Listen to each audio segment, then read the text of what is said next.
Só o versículo 7. 1 Pedro 3, 7. Maridos, vós igualmente vivei a vida comum no lar, com discernimento e tendo a vossa mulher como parte mais frágil, tratai-a com dignidade, porque sois juntamente herdeiros da mesma graça de vida, para que não se interrompam as vossas orações.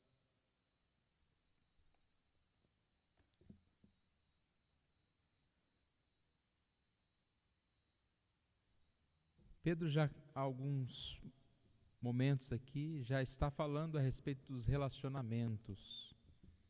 E ele falou a respeito do cidadão, dos patrões, empregados, e agora fala do cônjuge. E a gente já está ficando, de certa forma, como se diz, não é experiente, né? A gente já ouviu várias vezes mensagens a respeito dessa questão da submissão, da vida que nós temos que ter em relação ao nosso próximo, uma vida de humildade, de amor. E é claro que a gente vai perceber que essa submissão, ela não acontece só de um lado, ela sempre tem os dois lados. E quando nós começamos a estudar esses tópicos, sempre a gente vê que existe o patrão, existe o empregado, existe o servo. É claro que ele tem que obedecer o seu patrão, mas ao mesmo tempo o patrão não deve tratar mal o seu empregado. Quando se fala do pai e do filho, né, o pai ele tem que ser respeitado, mas ele não pode provocar o seu filho a ira. E a gente vê também, quando se fala de marido e mulher, ficou bem claro que são papéis diferentes, não é que um é superior ao outro, ou um manda, o outro obedece, né? Então a gente vê isso. A vida, ela é uma vida em submissão, em amor. Se a gente exercitasse mais isso, né? Quantas vezes essa dificuldade da gente exercitar essa submissão, como nós estudamos das práticas, né? Do silêncio, de às vezes não responder, de pensar antes de falar. E também essa ideia de ser servo, ser humilde nesse sentido. Eu vou voltar um pouquinho aqui, fazer um certo resumo da primeira parte, porque é importante a gente ter as duas juntas. Eu não terminei na outra semana porque já estava um pouco mais tarde, mas é bom a gente ver os dois lados aqui bem juntos. E o que nós falamos? Esse texto, ele traz a atitude da mulher e a atitude do marido.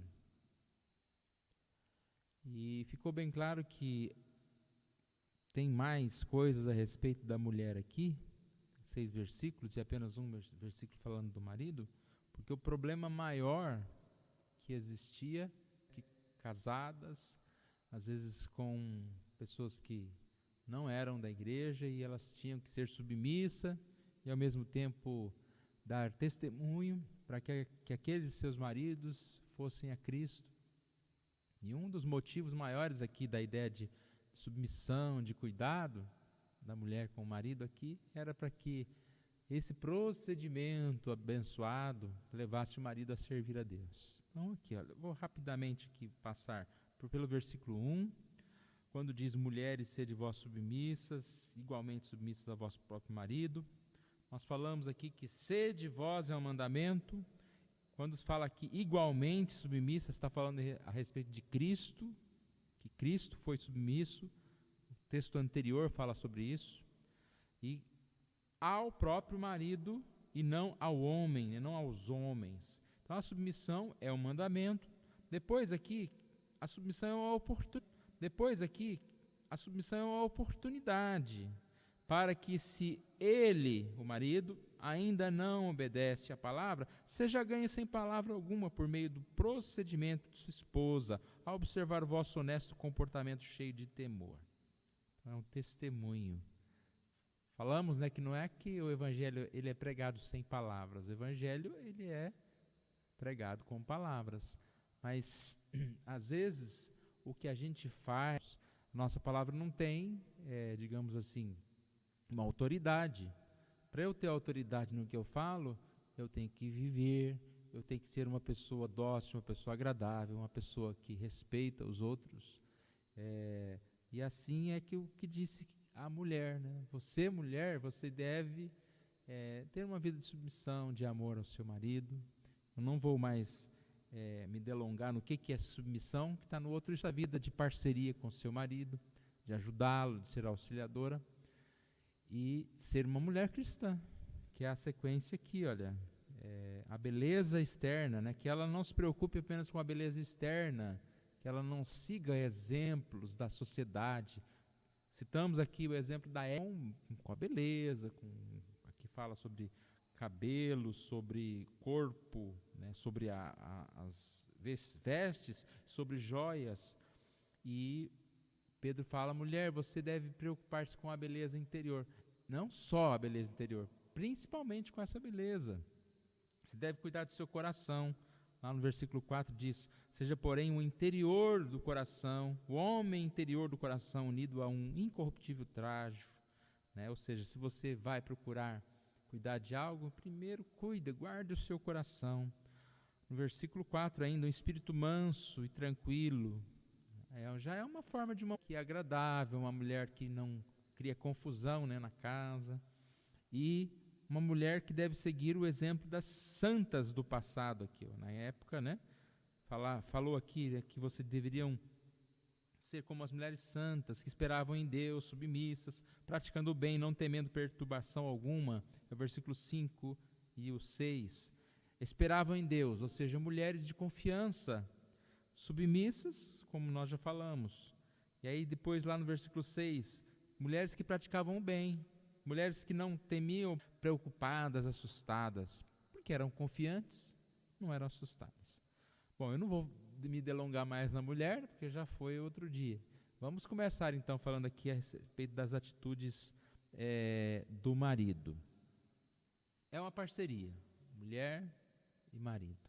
Então, se a mulher coube a ela ser essa auxiliadora, ser aquela que é submissa, o versículo 7 diz que os maridos, vós igualmente vivei a vida comum no lar com discernimento. Igualmente. Vocês têm um exemplo a seguir, o exemplo de Cristo. Então, não é mulheres, vocês têm que fazer isso, vocês têm que fazer aquilo, e maridos, não façam nada, não. Vós igualmente têm responsabilidade, como as mulheres. O termo igualmente aqui, ele traz essa ideia, então, de ser igual a Cristo, de ser igual à mulher, no sentido de ter responsabilidade. E aí que a gente entra, né, na questão de como é difícil a função do marido, de se espelhar em Cristo. Cristo amou a sua igreja a ponto de entregar-se por ela. Então, o marido que ama a sua esposa, a ponto de dar a vida, de amar como Cristo amou a sua igreja. Cristo nunca foi alguém que demonstrou tirania, demonstrou falta de amor ou envergonhou a noiva, mas Cristo amou, deu a sua vida por ela. Há uma coisa importante, que essa questão de submissa, às vezes a pessoa pensa assim, eu vou ser submissa à mulher, desde que o meu marido me ame, me trate como Cristo tratou a sua igreja. Eu não vou me submeter ao meu marido, se tornarão os dois uma só carne. Então nós precisamos estar juntos. E é a responsabilidade do marido, aí começa a pesar para o marido, né? A responsabilidade assim, principal do marido de ser esse que vai trazer, que vai criar esse ambiente de amor. Não é ele que vai, maridos, amai, e essa mulher seja submissa. Às vezes eu falava, né, que a parte da mulher é ser submissa ao amor. Então o marido fala, olha, eu quero te dar um presente, ela me dá, eu aceito, né? Então ela tem esse gesto de receber. Eu estou falando disso, parece que é um exagero, mas tem mulher que não quer, né? Tudo que o marido quer dar de amor para ela, ela acha que não quer. Não, vai para lá, né? Vai pra lá. Então esse é o primeiro ponto aqui, aspecto físico. Ainda no versículo 7, fala sobre o aspecto intelectual, porque diz aqui, viver a vida igualmente, viver a vida comum no lar. Depois diz, com discernimento. Então o que é discernimento? O marido precisa discernir as situações. E aqui no comentário que nós estamos estudando, diz, o marido cristão precisa conhecer as variações de humor, sentimentos, medos e esperanças da esposa. Precisa ouvir com o coração e falar a verdade em amor. Então, o homem é diferente da mulher, e ele precisa ter esse discernimento para perceber essas variações, né, da esposa. Aqui diz o seguinte, muitos homens que conhecem pouco as peculiaridades femininas, conhecem pouco, tratam a mulher como se estivesse lidando com outro homem. Então a conversa com mulher é diferente de você conversar com outro homem. E ainda dentro desse mesmo tópico, discernimento, vem o lado emocional, ó, tendo consideração para com a vossa mulher como parte mais frágil. O que é esse lado parte mais frágil? A mulher é fisicamente mais frágil. Você está viajando, acontece um problema de furar um pneu. Você vai, desce lá e arruma, troca lá, né? Você é mais forte, você foi criado para certas coisas. E esse lado também emocional, não é que a mulher é mais abalada emocionalmente, mas parte mais frágil dá a ideia de ser mais sensível. Por um lado, isso é até melhor, né? Que a pessoa tem mais sensibilidade, tem mais sentimentos. Então, o homem às vezes é meio que desliga as coisas assim, já está em outro assunto, e a mulher está lá naquele primeiro ainda, né? E a gente já não está nem lembrando mais do problema. Então, a gente tem que ter esse discernimento, porque a gente não vive junto com a mulher, então a gente tem que viver junto nesse lado de conhecê-la, de estar tendo consideração, de tratá-la bem. Aí entra de novo, tratá-la com romantismo. Tem alguns textos, né, de cantares. Aqui tem um de Provérbios, olha, muitas mulheres procedem virtuosamente, mas tu a toda sobrepuja, mais frágil na forma física, e o homem então tem que ter essa sensibilidade, que ele tem que carregar os fardos mais pesados, né, em algumas situações, resolver alguns problemas. E a gente está vivendo num mundo de homens frágeis. Nós que estamos aqui temos uma idade um pouco maior, mas a gente vê alguns jovenzinhos, né, tão frágeisinhos, e a gente vê algumas mulheres mais fortes. Então os papéis estão se invertendo. Nós já falamos no primeiro estudo sobre o problema, né, que vivemos do feminismo e do machismo, e hoje quase não temos mais tanto machismo, né, porque as mulheres elas não estão tolerando muito mais certas situações, mas infelizmente a gente tem visto muitos homens frágeis, e a gente precisa entender que nós temos que ser fortes, e nós temos que tomar a frente de certas decisões, de certas coisas. Aqui fala sobre ter consideração, respeitá-la, respeitar os seus sentimentos, seus desejos e cuidar dela. Então nós falamos aqui o seguinte, ó, em primeiro lugar, aspecto físico, viver a vida comum no lar, ou seja, viver juntos de forma íntima, emocional, financeira, né, de forma física, viver juntos. Aspecto intelectual, discernimento, conhecendo a mulher, suas fraquezas, suas necessidades, seus medos. Aspectos emocional, como parte mais frágil, ter consideração para com ela. E aí vem esse aspecto espiritual, o quarto. Tratai com dignidade, versículo 7, no finalzinho, isso. Porque sois juntamente herdeiros da mesma graça de vida, para que não se interrompam as vossas orações. Percebe que a vida em comum, a vida do casal, de estarmos juntos, estarmos bem, ela afeta várias áreas da nossa vida. Mas uma área que é mais importante, que é afetada, é a parte espiritual.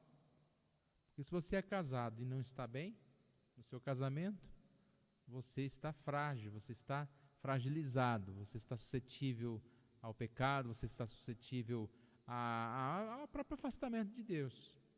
Porque se a gente não ama, né, a mulher, a esposa, a gente consegue amar alguém, a gente consegue amar a Deus.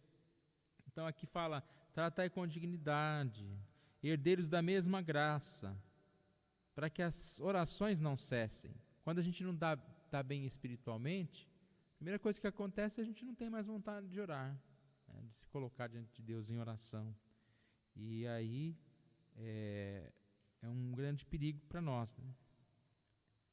Então Pedro está falando aqui, se o marido falhar em amar, honrar e respeitar sua mulher, tal comportamento interromperá suas orações. Interromperá suas orações. Então essa ideia aqui principal que a gente vê aqui nesse texto, né, de nós estamos tendo todo o cuidado para viver bem nos relacionamentos. Então não se trata apenas de submissão, né, mas de entender bem os papéis, de entender bem o que nós temos que fazer. E não deixarmos isso, não deixarmos de lutar, de buscar aquilo que nós temos vivido. Como a gente sempre fala, né, esse mês a gente sempre fala sobre o mês do lar, a gente sempre lembra que a família precisa estar bem, porque se a família não está bem, espiritualmente nós estamos bem, a igreja não está bem, e nós precisamos lutar. E qual que é a família? Onde que está a família? Então, eu sou uma família, você é outra família, né? Individualmente, nós precisamos cuidar bem da nossa casa, a nossa casa precisa estar bem, porque aí nós vamos estar bem fisicamente, espiritualmente, e aí nós vamos ter condições de levar para a igreja do bem, né, da vida, das coisas que nós estamos assim vivendo a cada dia.